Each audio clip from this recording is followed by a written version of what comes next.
very important.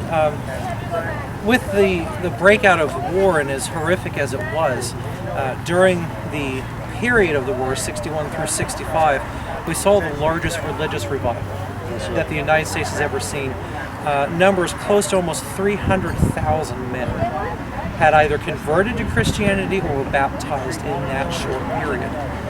The next closest revival that we ever had was back during the Revolutionary War, and those numbers were only in 70,000s. Now, would that be both sides? Both sides combined. Yes. And ironically, it was almost equal numbers on both sides. Which is ironic because you read of the generals.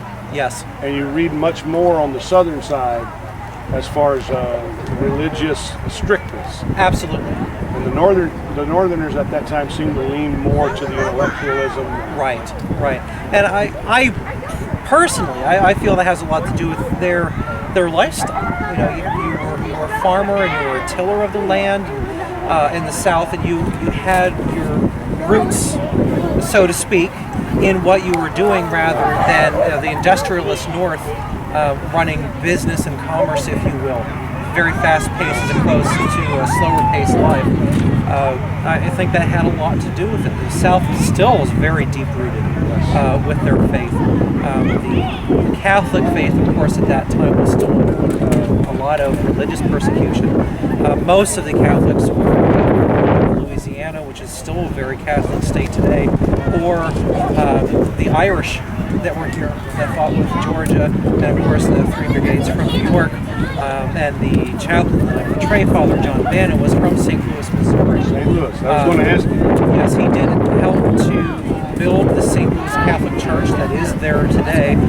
He was with the 1st Missouri Infantry, later re-enlisted with the 5th Missouri Cavalry. He was only here until late 1862, when he was with Kelly's Irish Brigade in Tennessee area.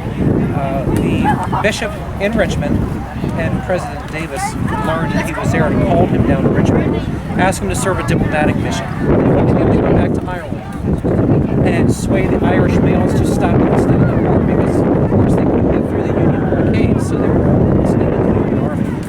And from late 63 through the end of the war, he actually was able to help drop the numbers by 63%. And it was rather easy because he was able to show and equate the American Civil War to the English Civil War. And what the Irish went through was what the Confederates were going through. What was your name again? My name is Joe Davis. The person I portray is Father John Bannon. So we're here with John Bannon, reenactor at the Battle of Spotsylvania Courthouse, Chancellorsville, Fredericksburg, Virginia. All around this area right now is a big celebration going on. Thanks so much for your time. Thank you very much. The information is awesome. Appreciate it. Thank you.